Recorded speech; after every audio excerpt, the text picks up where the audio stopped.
Biker rode with his bride on his golden Harley until he saw his ex fixing an old bike with her kids. The October sun stretched long and golden across Route 47, painting the Tennessee hills in shades of amber and rust. The chrome of the custom Harley-Davidson caught every ray, transforming the motorcycle into a moving monument of light. Marcus Cole gripped the handlebars with hands that had seen war, built engines, and somehow found their way to this moment of supposed happiness. Behind him, pressed against his leather vest, Victoria adjusted her designer sunglasses and smiled the smile of a woman who had finally gotten what she wanted. The wedding had been 3 hours ago. A small ceremony at a vineyard overlooking Nashville, with exactly 47 guests who all seemed to approve of Marcus finally settling down at 42. Victoria had planned every detail, from the imported champagne to the gold accents that matched the custom paint on Marcus's Harley. Everything was perfect. Everything was exactly as she had designed it to be. Marcus felt the weight of the new ring on his finger. Platinum, she had insisted. Nothing less for the man who had built Cole custom motorcycles from a garage operation into one of the most respected custom shops in the Southeast. His hands, still calloused from years of wrenching despite his success, seemed foreign to him wrapped in such polished metal. They were taking the scenic route to the honeymoon cabin in Gatlinburg. Victoria had suggested flying to Cabo, but Marcus had negotiated for 2 days on the bike first. It was one of the few battles he had won in the 18 months of their relationship. She had compromised only because the photographs of them on the golden Harley would look incredible on her social media accounts. The road curved gently through a small town that Marcus had passed through 100 times on various rides. Cedar Falls, population 3,000, the kind of place where everyone knew everyone and strangers were noticed within minutes of arrival. He had stopped here for gas more times than he could count, always at the same station on the corner of Main and Oak.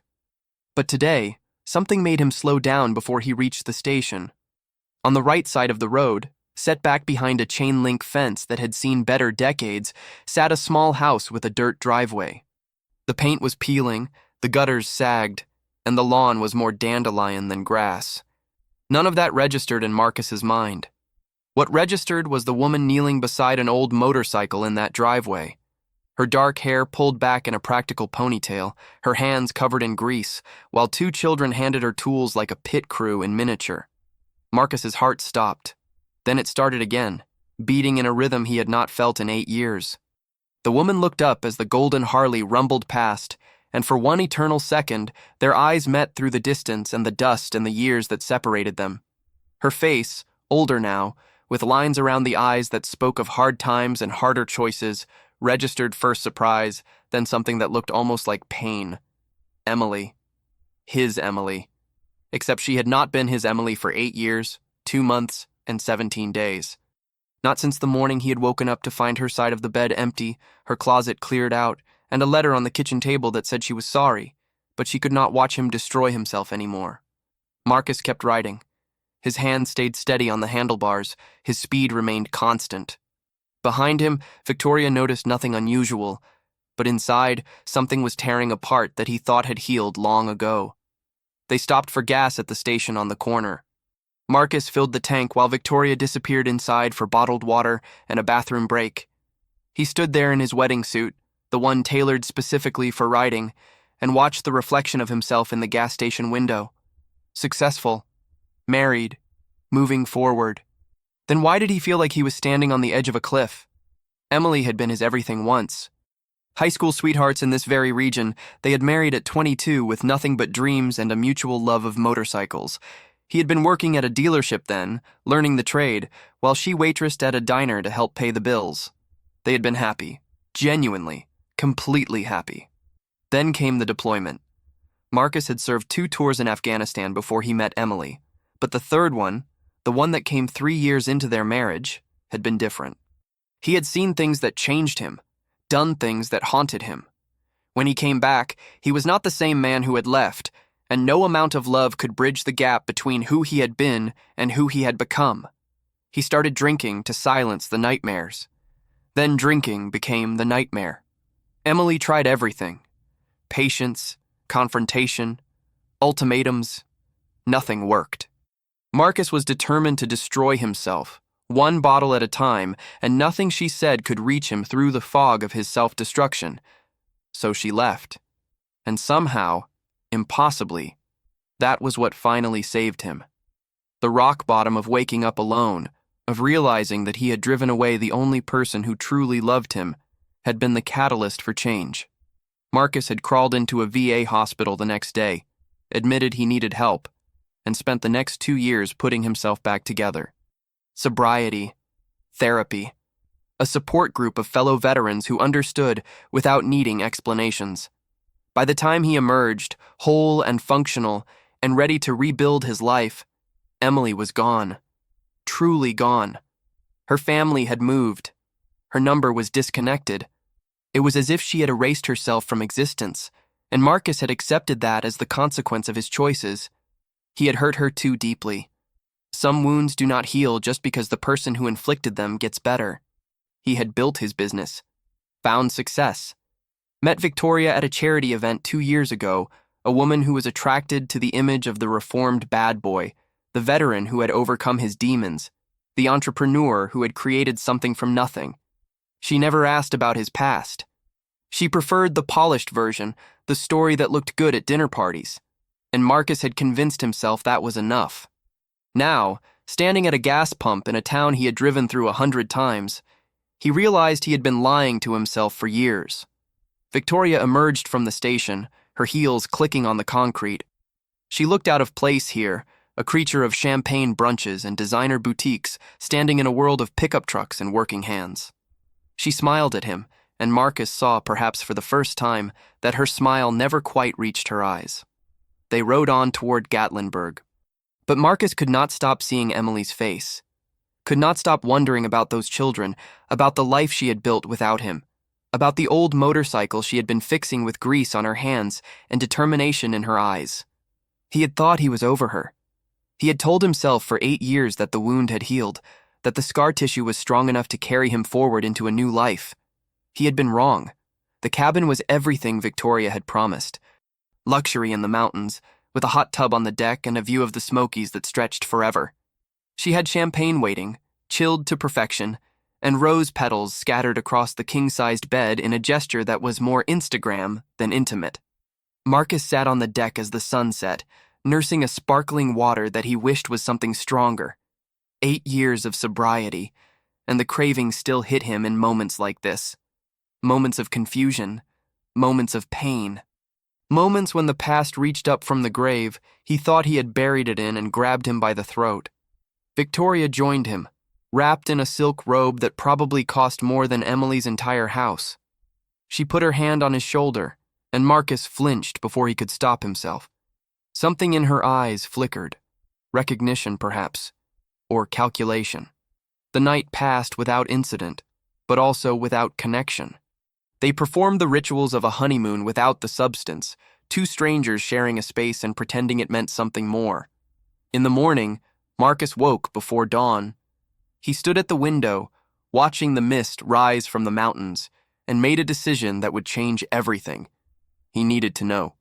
Needed to understand what had happened to Emily, why she was in that small town, who those children were, why she was fixing an old motorcycle in a driveway that had seen better days. He told himself it was just curiosity, told himself he just wanted to make sure she was okay, that she had found the happiness she deserved after he had put her through so much pain. But somewhere deeper, in the place where truth lives when lies cannot survive, he knew it was more than that. Victoria slept until 10, then spent another hour preparing her appearance for a day of exploring the tourist areas of Gatlinburg. Marcus suggested they take the scenic route back, the same road they had traveled yesterday. She agreed without suspicion, already planning which shops she wanted to visit for souvenirs that would make her friends envious. They rode through Cedar Falls again just after noon. This time, Marcus turned into the gas station and parked at the pump closest to the road. From here, he could see Emily's house, could see the old motorcycle still sitting in the driveway, now with a tarp partially covering it. Victoria went inside for her ritual bathroom break and boutique water. Marcus stayed with the bike, watching the house. A boy emerged from the front door, maybe 7 years old, with dark hair and a face that reminded Marcus of someone he could not quite place. The boy ran to the motorcycle, lifted the tarp, and touched the chrome with a reverence that Marcus recognized. It was the same reverence he had felt the first time he touched a Harley, the same awe that had shaped his entire life. Then Emily came out, calling to the boy, and Marcus saw her clearly for the first time since yesterday. She was thin, too thin, the kind of thin that came from skipping meals to make sure your kids ate. Her clothes were practical, worn but clean, and she moved with the careful economy of someone who had learned to conserve energy because she needed every bit of it to survive. She looked toward the gas station. Their eyes met again. This time, there was no distance to soften the impact. Marcus saw recognition flash across her face, followed by a complex series of emotions that he could not begin to untangle. Then she turned away, called to the boy again, and shepherded him back into the house. The door closed, and Marcus stood there frozen as Victoria emerged from the station with her designer water and asked if he was ready to go. He said yes, but he was lying. Check if you are already subscribed to this channel. If you believe that the road to redemption is paved with the courage to face your past, then this is where you belong. Subscribe now, because this story is just beginning. The honeymoon lasted 3 more days. Marcus went through the motions, smiled when expected, played the role of happy newlywed with a dedication that should have won him an award. Victoria noticed nothing. She was too busy photographing every moment, every meal, every scenic overlook for her endless social media documentation of their perfect life. But Marcus's mind was 40 miles away, in a small town called Cedar Falls, where a woman from his past was raising children he did not know about and fixing a motorcycle that looked older than his marriage to her. On the 4th day, Victoria announced she needed to return to Nashville. Something about a gallery opening she had forgotten, an event where her presence was crucial for reasons Marcus did not fully understand. He drove her to the airport in his truck, kissed her goodbye with appropriate enthusiasm, and promised to join her in 2 days after he finished some business at the shop. She never asked what business. She trusted him completely because Victoria saw only what she wanted to see. Marcus drove back to Cedar Falls that same afternoon. He told himself he just wanted to check on Emily, make sure she was okay, maybe offer some help if she needed it. It was the decent thing to do, the kind of thing a man who had gotten his life together should do for someone he had once loved and hurt so deeply. But even as he drove, he knew his motivations were not that simple. The town looked different when he was not just passing through. The main street was lined with small businesses, most of them struggling against the tide of big-box stores in nearby cities. A hardware store, a diner, a barber shop that had probably been there since the 50s. The kind of town that held on through stubbornness and community, not economic viability. Marcus parked his truck near the diner and walked inside. The bell over the door announced his arrival to a room that fell silent for just a moment before conversations resumed. Stranger in town? Everyone noticed. He took a seat at the counter and ordered coffee from a waitress who looked like she had been pouring coffee here since before he was born. The mug she brought him was thick ceramic, the coffee strong and unpretentious. He asked about the woman on Oak Street, the one with the motorcycle. The waitress studied him for a long moment. Her eyes were sharp, assessing, protective in a way that told him Emily had people looking out for her here. Emily Carter, she said. Been here about 5 years now. Keeps to herself mostly. Works at the elementary school, helps in the office. Good mother. Good neighbor. Hard worker. Marcus absorbed this information like water soaking into dry earth. Carter was her maiden name. She had gone back to it after the divorce, shedding the name Cole like a skin that no longer fit. He asked about the kids. The waitress's expression softened. Tyler is 7. Smart as a whip, that one. Loves anything with an engine. And Lily is 5. Sweet as sugar, with a voice like an angel. They were singing at the church fundraiser last month. Marcus felt something twist in his chest. Tyler. Lily. Names for a life he knew nothing about. Children who existed in a world he had never been part of. He thanked the waitress, left a generous tip, and walked back to his truck with more questions than he had arrived with. Who was the father? Where was he? Why was Emily struggling in a town this small, working a job that probably paid just enough to survive? He drove to Oak Street and parked across from her house, telling himself he would just wait, just watch, just make sure everything was okay before he left and returned to his new wife and his new life. But when Emily emerged from the house an hour later, saw his truck, and walked directly toward him with fire in her eyes, Marcus knew that simple observation was not going to be an option. She stopped at his window, arms crossed, chin lifted in that defiant way he remembered so well. "What are you doing here, Marcus?" Her voice was older, harder, but underneath the edge was the same melody that had once made him feel like the luckiest man in the world. He did not have a good answer. The truth was too complicated. The lies would not come. "I saw you yesterday," he said. "I was passing through. I wanted to make sure you were okay." She laughed, but there was no humor in it. "You wanted to make sure I was okay. 8 years of silence, and now you want to make sure I am okay." The accusation hit home. He deserved it. He knew he deserved it. "I know I have no right," he said. "I know what I did, what I put you through. But I saw you, and I could not just drive away." She studied him through the window, and he could see her processing, calculating, deciding whether to tell him to leave or to let him explain. "You look different," she said finally. "Sober? 8 years. Something in her expression shifted. Not forgiveness, but perhaps the beginning of understanding. "The motorcycle," he said. "The one in your driveway. What is it?" Her face changed, softening in a way that told him this was a subject closer to her heart than she wanted to admit. "It was my father's," she said. "A 1972 Sportster. He left it to me when he passed 3 years ago. I have been trying to fix it ever since, but I do not have the money or the expertise to do it right." Marcus remembered Emily's father, a hard man, a mechanic himself, who had never quite approved of Marcus but had respected his work with engines. The old man had died, and Emily had inherited a motorcycle she could not afford to restore. "I could help," Marcus said before he could stop himself. "That is what I do now. Custom motorcycles. Restorations. I have a shop in Nashville." Emily's eyes narrowed. "You have a shop. Cole Custom Motorcycles." Her expression flickered with something that might have been pride or might have been pain. She had always believed in him, even when he had not believed in himself, even when he had given her every reason to stop believing. "I saw the ring," she said, "on your finger. Yesterday. Congratulations." The word landed like a stone in still water. "Thank you," Marcus said, and the word felt hollow. They stood in silence for a moment, two people who had once shared everything and now shared nothing but awkward history and unspoken questions. Finally, Emily made a decision. "Come inside," she said. "Meet the kids. See the bike. But then you leave, and you do not come back. I have built a life here, Marcus. A hard life, but a good one. I do not need you disrupting it with whatever guilt or curiosity brought you here." Marcus nodded, accepting her terms. He had no intention of keeping them.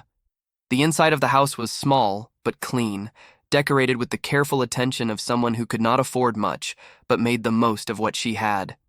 Children's artwork hung on the refrigerator. A worn couch faced a television that was at least 10 years old. The smell of something baking filled the air, warm and comforting.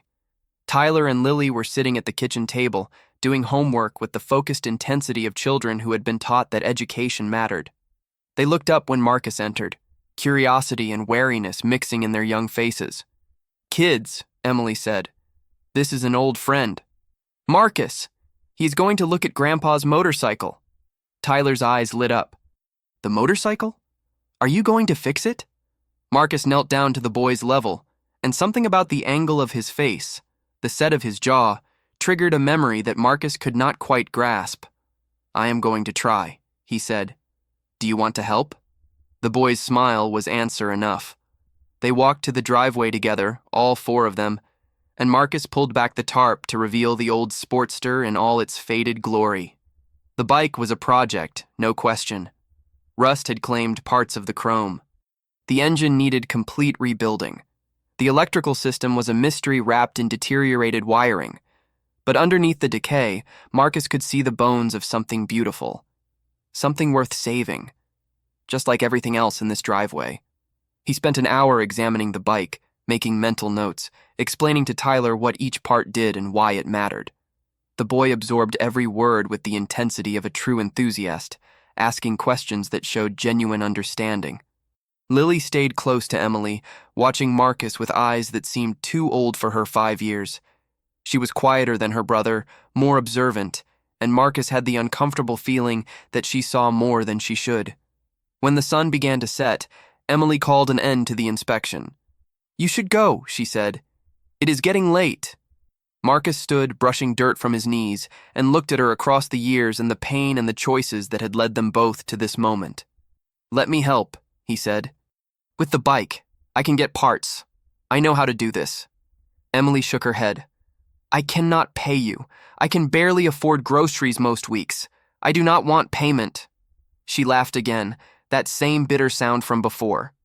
"Then what do you want, Marcus? Redemption? Forgiveness? A chance to feel like the good guy for once?"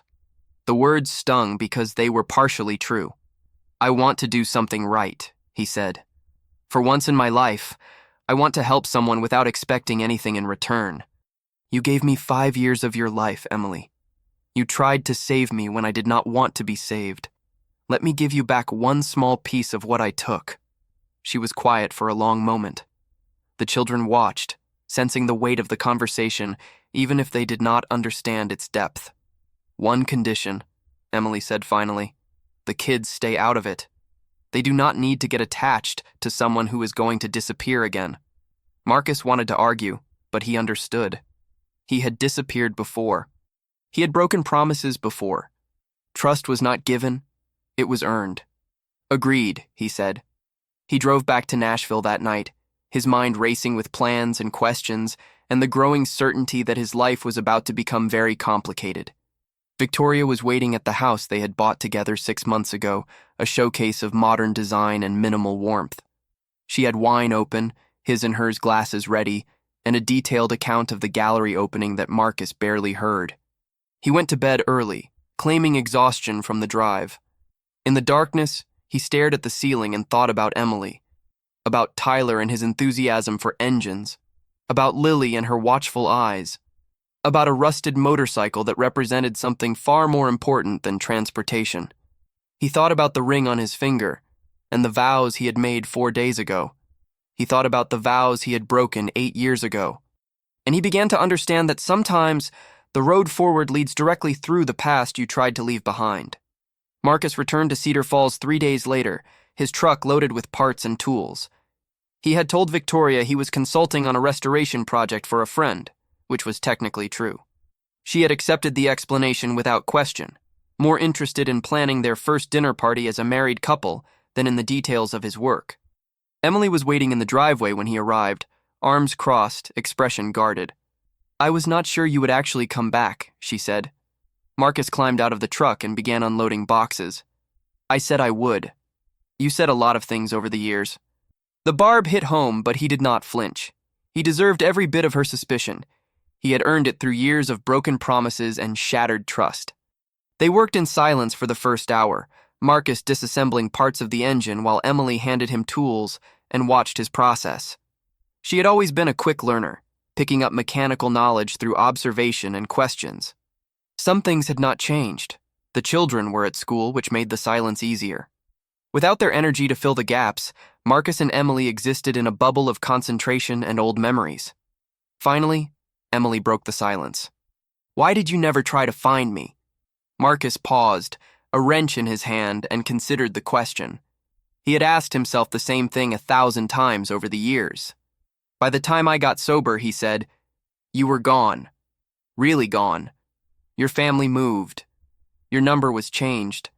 I figured you had made your choice, and I needed to respect it." Emily was quiet for a moment. "I moved to escape the memories," she said. "Every corner of Nashville reminded me of you, of us, of what we had lost. I needed a fresh start. Did you find it?" She looked around the small house, the struggling yard, the life she had built from nothing. "I found survival," she said. "I found a place where the kids could grow up safe.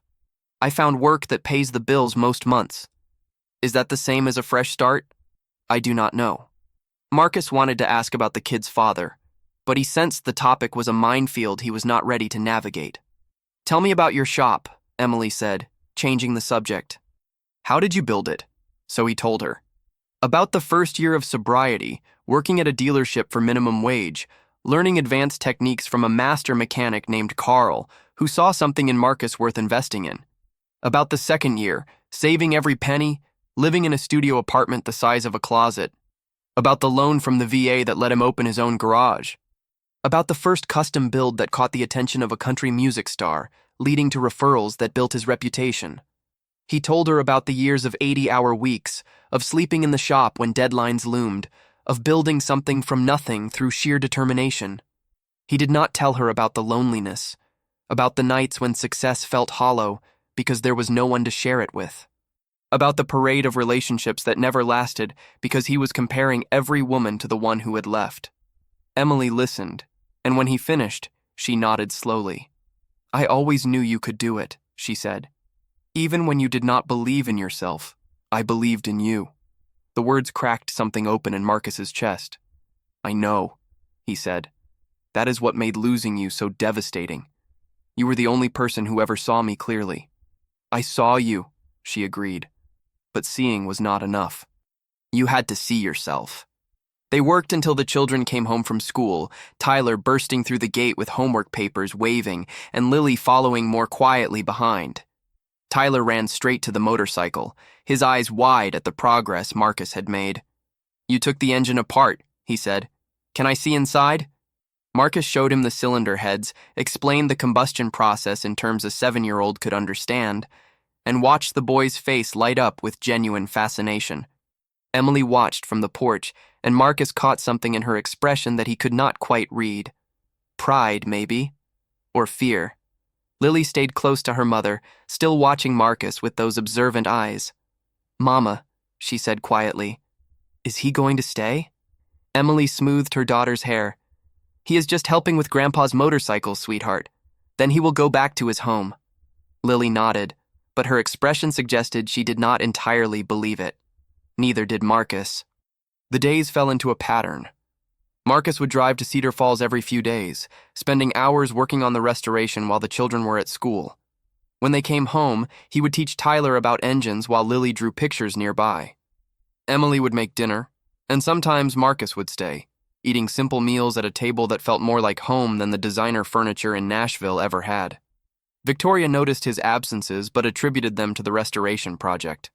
She was busy planning their social calendar, positioning them as the power couple she had always envisioned. Marcus attended the required events, played the part of adoring husband, and counted the hours until he could return to Cedar Falls. He knew he was living a lie. He knew the situation was unsustainable, but he could not bring himself to stop. One evening, 3 weeks into the project, Emily asked the question Marcus had been dreading. "Who is she?" They were sitting on the porch after the children had gone to bed, watching the stars emerge over the Tennessee hills. Marcus did not pretend to misunderstand. "Her name is Victoria. We got married a month ago." Emily nodded slowly. "Do you love her?" The question hung in the air, demanding honesty. "I thought I did," Marcus said. "I thought I could build something new, something that did not hurt. And now? Now I do not know what I feel. Except that being here, with you, with the kids, feels more real than anything I have experienced in years." Emily was silent for a long moment. "That is not fair," she said finally. "To her? To me?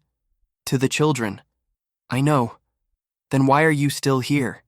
Marcus turned to look at her, and in that moment all the defenses he had built over the years crumbled. "Because I never stopped loving you," he said. "Because losing you was the worst thing that ever happened to me, and I spent 8 years trying to fill the hole you left, and nothing worked. Because when I saw you in that driveway, something woke up inside me that I thought had died." Emily's eyes glistened in the starlight. "You do not get to say that," she whispered. "You do not get to disappear for 8 years, marry someone else, and then tell me you never stopped loving me. I know, but it is the truth." They sat in silence, the weight of years and choices pressing down on them both. Finally, Emily stood. "You should go," she said. "Go back to your wife. Figure out what you actually want. Because I am not going to be the other woman, Marcus. I am not going to let you use me to feel better about the life you chose." Marcus stood too, accepting the dismissal. At the door, he turned back. "Whatever I figure out," he said, "I am going to finish the motorcycle. I made a promise to Tyler." Emily's expression flickered. "Fine, But you come during school hours only. The kids do not need to get more attached than they already are. Marcus nodded and walked to his truck, carrying the weight of his choices on shoulders that suddenly felt very tired. He drove back to Nashville, to the wife who was planning their future, to the life that looked perfect from the outside. But perfection, he was learning, was often just another word for empty. If this story has touched something in your heart, if you have ever loved someone so deeply that losing them changed who you are, I want to hear from you. Leave a comment right now with the words, "Some love never dies." Because if you understand what Marcus is feeling in this moment, you are part of this community, and your voice matters. The truth has a way of revealing itself, no matter how carefully you try to hide it. Victoria found the receipt 3 weeks later. A receipt for motorcycle parts ordered to an address in Cedar Falls. An address that was not their home. An address that belonged to someone named E. Carter. She was waiting when Marcus came home that evening, the receipt in her hand, her perfect composure cracked for the first time since he had known her. Who is E. Carter? Marcus felt the ground shift beneath his feet. He had known this moment would come.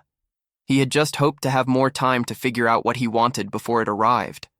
"Someone from my past," he said. "I am helping her restore a motorcycle." "Her?" Victoria's voice went cold, the kind of cold that Marcus recognized from negotiations and confrontations, the cold of someone calculating their next move. "My ex-wife," Marcus said. "I ran into her on our honeymoon. She has kids now. She is struggling. I offered to help with a restoration project." Victoria's eyes narrowed. "You have been driving to Cedar Falls to help your ex-wife while I have been planning our future? It is not what you think. Then explain what it is. Because from where I am standing, it looks like my husband has been visiting another woman behind my back for weeks." Marcus sat down heavily on the designer couch that had never felt comfortable. "Emily and I were married for 5 years," he said. "When I was drinking, when I was at my worst, she stayed. She tried to save me. When nothing worked, she left, and that was the wake-up call I needed to get sober. And you never mentioned this? You never asked about my past. You preferred the version that looked good at parties." The accusation hung between them, true enough to sting. Victoria set down the receipt and crossed her arms. "I am going to ask you once," she said. "Are you in love with her?" Marcus could have lied. It would have been easy. Victoria wanted a specific answer, and giving it to her would smooth everything over, at least temporarily. But he was so tired of lying. "I do not know," he said. "I do not know what I feel. Being with her kids, it feels like something I have been missing. But I do not know if that is love or guilt, or just nostalgia for a past I can never get back." Victoria's expression went through several transformations before settling on something that looked almost like respect. "That is the most honest thing you have ever said to me," she said. "And that is the problem, is it not? We have been married for a month, and this is our first honest conversation." Marcus could not argue. "I married you because you looked right," Victoria continued. "The successful businessman, the reformed veteran, the story that made me look good. I never asked who you really were because I did not want to know. I wanted the image. And I married you because you did not ask," Marcus said. "Because being with you was easier than being with someone who actually knew me." They sat in the quiet of their perfect house, two strangers who had made vows they could not keep. "What do we do now?" Marcus asked. Victoria stood, her composure returning like armor. "You go figure out what you actually want," she said. "I am going to stay with my sister for a few days. When you have an answer, we will talk." She packed a bag with the efficiency of someone who had always known this moment was possible. At the door, she paused. "For what it is worth," she said, "I hope you find what you are looking for. I just do not think it was ever going to be me." The door closed behind her, and Marcus sat alone in a house that had never been home. He did not go to Cedar Falls the next day, or the day after.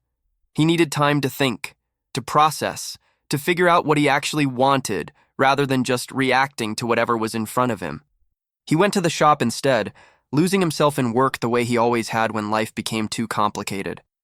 His employees had learned long ago not to ask questions when he showed up at odd hours, focused on tasks that did not require completion. Carl, his old mentor who still consulted on difficult projects, found him there on the third night, elbow deep in an engine that did not need his attention. The old man pulled up a stool and waited. Eventually, Marcus talked. He told Carl everything. About Emily and the years of drinking, about getting sober and building the business, about Victoria and the wedding that should have been a new beginning, about seeing Emily in Cedar Falls and feeling something crack open inside him. Carl listened without interruption, his weathered hands folded in his lap. When Marcus finished, Carl was quiet for a long moment. "You know what your problem is?" Carl said finally. "You have been running so long you forgot what you were running toward." Marcus looked up. "When you were drinking," Carl continued, "you were running from pain. When you got sober, you were running toward success. When you married Victoria, you were running toward stability. But none of that was actually living. It was just motion. What is the alternative?"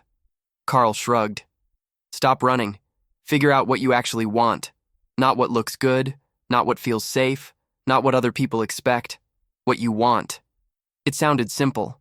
It was not. Marcus drove to Cedar Falls the next day. Emily was not expecting him. She opened the door with surprise on her face, and something that might have been hope quickly suppressed. "Victoria knows," Marcus said. "She found a receipt. We talked."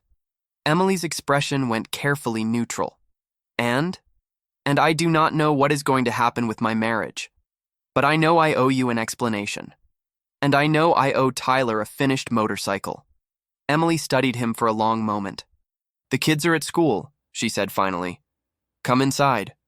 They sat at her kitchen table, coffee between them, 8 years of history pressing against the walls. "Tell me about their father," Marcus said.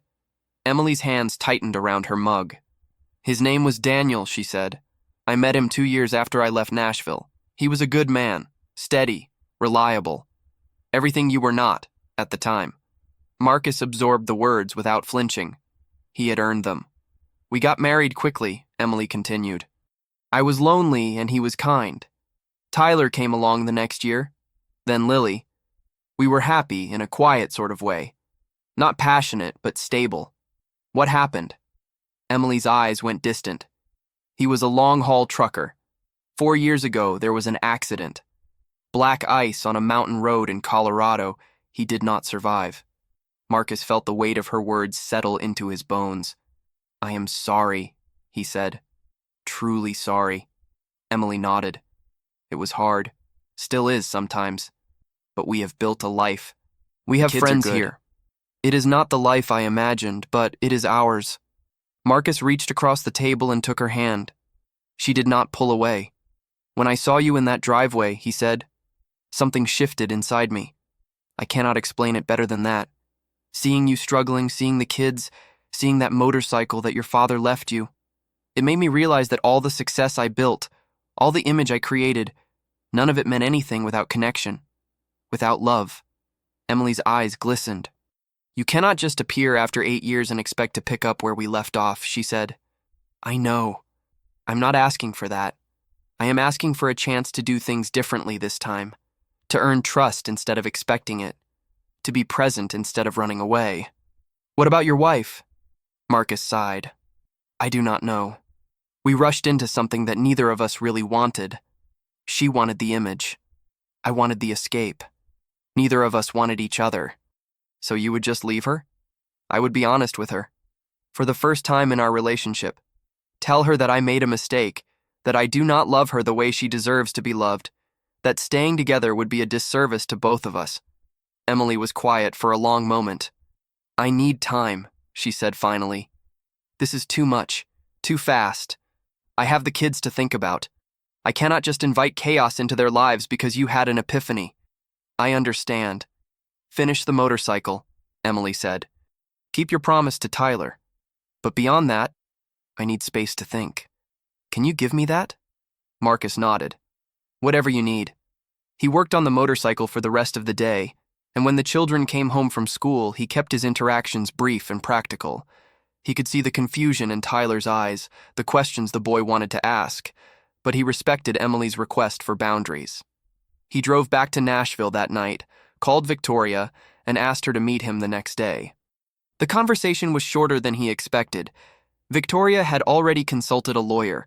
She wanted an annulment based on fraud, claiming Marcus had entered the marriage under false pretenses. He did not argue. The accusation was technically incorrect, but emotionally true. They divided assets with surprising civility. Victoria kept the house. Marcus kept the shop. Everything else was negotiable. At the end of the meeting, Victoria looked at him with something that might have been respect. "I hope she is worth it," she said. "She always was," Marcus replied. "I just was not ready to see it." The motorcycle took 3 months to restore. Marcus dedicated every spare moment to the project, sourcing vintage parts from contacts across the country, spending weekends in Cedar Falls with his hands covered in grease and his mind focused on the satisfying clarity of mechanical work. Emily maintained her boundaries, but they softened over time. She would bring him lunch while he worked, ask questions about the restoration process, share stories about her father, who had ridden that same Sportster across America in the 70s, before marriage and children and responsibility changed the shape of his dreams. Tyler became Marcus's shadow, absorbing knowledge like a sponge, asking questions that showed genuine aptitude for engines and mechanics. The boy had inherited something from both his parents and his grandfather, a natural understanding of how machines worked and why they mattered. Lily remained more cautious, but she warmed slowly. She started bringing her drawings to the garage, showing Marcus pictures of motorcycles and flowers and families standing together. One picture showed a man and a woman and 2 children all smiling. "Is that your family?" Marcus asked. Lily nodded. "It is what I want," she said. Marcus felt something crack open in his chest. The divorce from Victoria was finalized in February, 4 months after their separation. It was amicable by modern standards, 2 adults acknowledging a mistake and moving forward with minimal damage. Marcus did not rush things with Emily. He showed up consistently, kept his promises, demonstrated through actions rather than words that he was different from the man who had broken her heart 8 years ago. They had dinner together twice a week, always with the children present. They took Tyler to motorcycle shows, introducing him to the community that had shaped Marcus's career. They helped Lily prepare for her school's spring concert, where she sang a solo that made Emily cry and made Marcus realize he wanted to be present for every milestone these children would ever reach. Spring arrived, and with it, the completion of the Sportster. Marcus called Emily to the garage one Saturday morning, the children bouncing with anticipation beside her. The motorcycle stood in the center of the space, gleaming under the lights.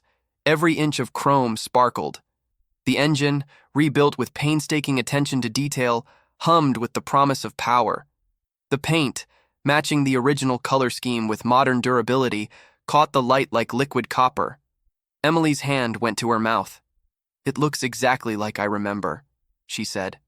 "When I was a girl, when my father would take me for rides, it looks exactly the same."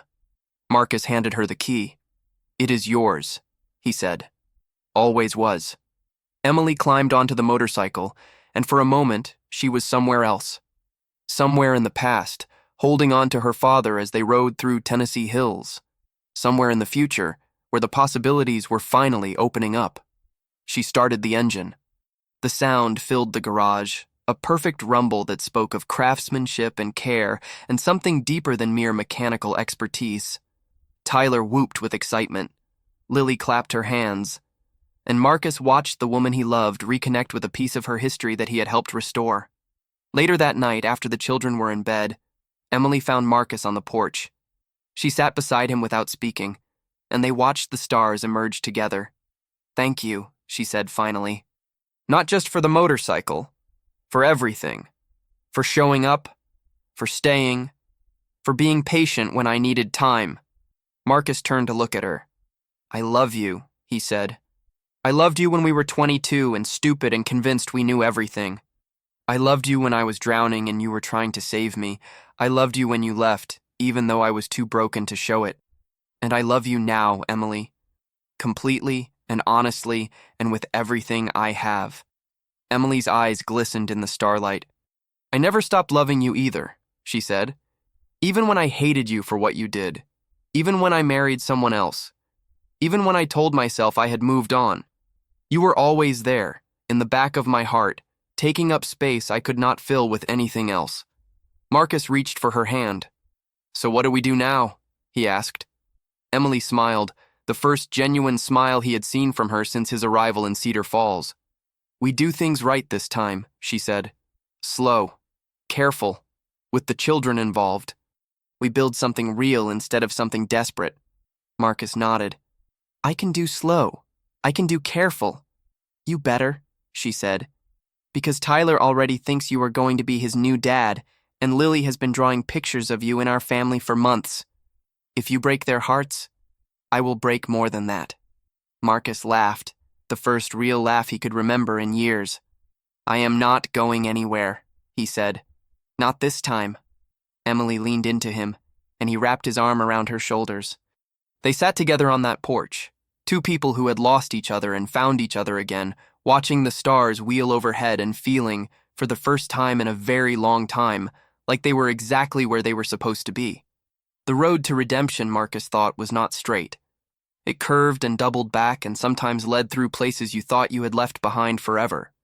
But if you were patient, if you were honest, if you were willing to do the work, it could eventually lead you home. He had run from Cedar Falls once, too broken to deserve the love that waited for him there.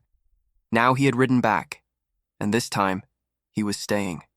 1 year later, the October sun stretched long and golden across Route 47, painting the Tennessee hills in shades of amber and rust.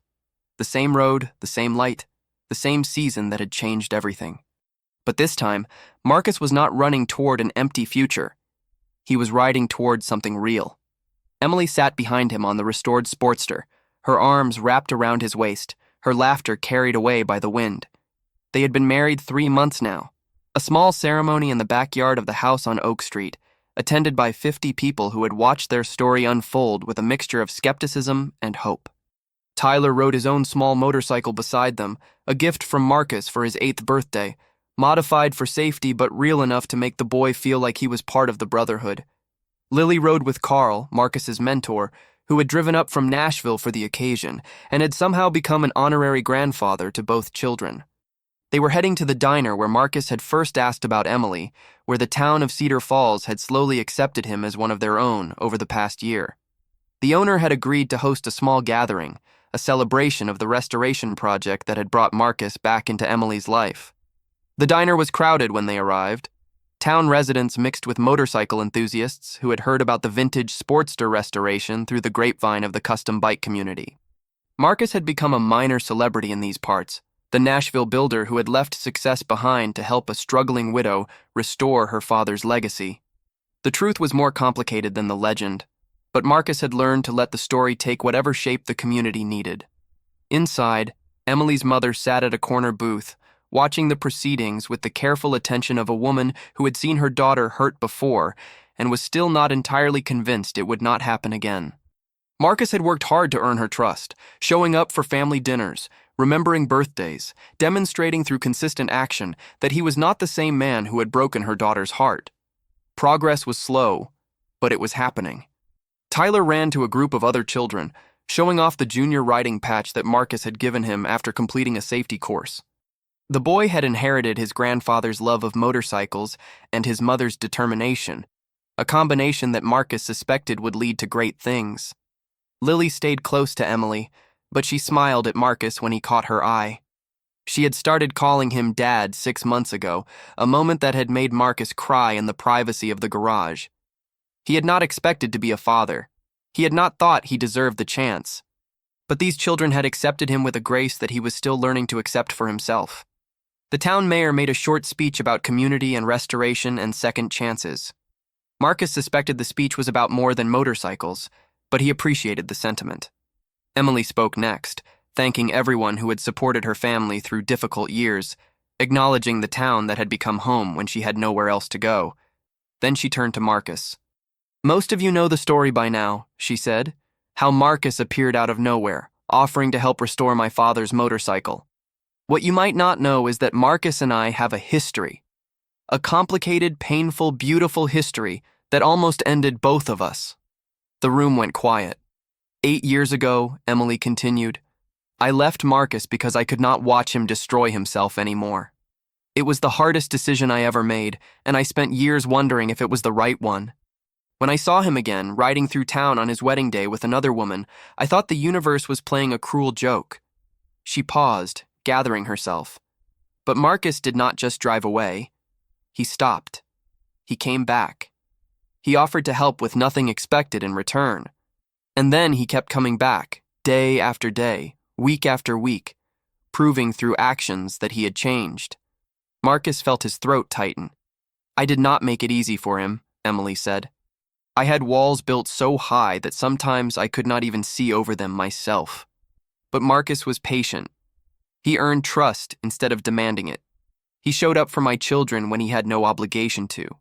He rebuilt my father's motorcycle with the same care and attention that he used to rebuild himself. She turned to look directly at him. I love you, Marcus Cole. Not the version of you that I married when we were young and naive. Not the broken version that I left when I could not carry us both anymore. I love the man you have become. The man who does the work every single day to be better than he was yesterday. Marcus stood and walked to her, taking her hands in his. I spent years running, he said to the room. Running from pain, from responsibility, from the man I was supposed to be. When Emily left, I thought my life was over. Turns out it was just beginning. He looked at the faces around the room, the community that had accepted him, the children who had adopted him, the woman who had loved him through all of it. I learned something important over the past year, he continued. Success does not mean anything without someone to share it with. Building a business, restoring a motorcycle, creating something from nothing. It all matters, but not as much as the people standing beside you when the work is done. He turned back to Emily. You gave me a second chance when I did not deserve one. You trusted me with your children when you had every reason to protect them from me. You let me into your life, slowly and carefully and on your terms. I will spend the rest of my life trying to be worthy of that gift. Emily's eyes were bright with tears. You already are, she said.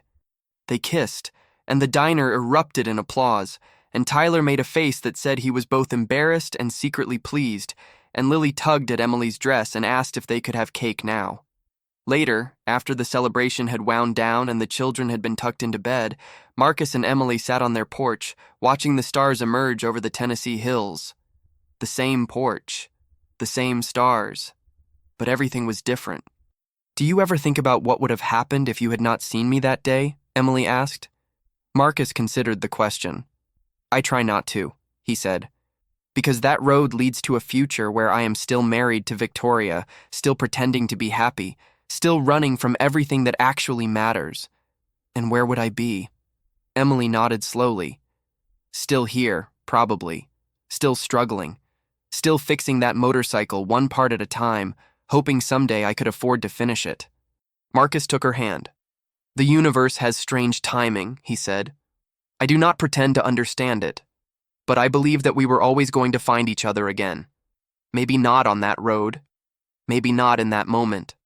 But somehow, some way, we would have ended up right here. Emily leaned against his shoulder.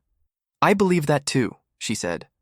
They sat in comfortable silence, two people who had traveled different roads to the same destination, finally at peace with the journey that had brought them together. The golden Harley that Marcus had ridden on his wedding day sat in the garage now, next to the restored Sportster. Two motorcycles, two histories, two lives that had merged into one. Marcus thought about the man he had been a year ago, driving through Cedar Falls with a woman who did not really know him, heading toward a future that would have left him empty. He thought about the moment he had seen Emily, kneeling in her driveway, grease on her hands and determination in her eyes. He thought about the choice he had made to stop, to come back, to offer help, to stay. Sometimes, he realized, the most important journeys are not the ones that take you somewhere new. They are the ones that bring you back to where you belong. The road stretched out before them, full of possibilities, full of challenges, full of the ordinary magic that comes from building a life with someone who loves you completely. Marcus Cole had finally stopped running, and he had found something better than a destination. He had found home. If you watched until the end, it is because this story touched something real in your heart. Leave a comment right now saying, I watched until the end. This helps me know who truly connects with these stories, and it means more than you know. And if this story reminded you that love deserves second chances, that redemption is possible, that the road forward sometimes leads through the past we tried to leave behind, then I want to ask you something. subscribe to this channel.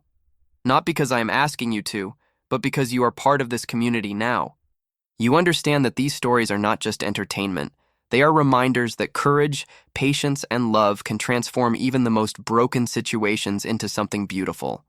Hit the like button if Marcus's journey resonated with you. Share this video with someone who needs to hear that it is never too late to make things right. Because the truth is, we all have roads we wished we had taken differently. We all have people we wished we had loved better. We all have second chances waiting for us if only we are brave enough to take them. Marcus rode his golden Harley with his new bride until he saw his ex fixing an old bike with her kids. What happened next changed everything. Not because of fate, not because of luck, but because one man chose to stop running, and that made all the difference.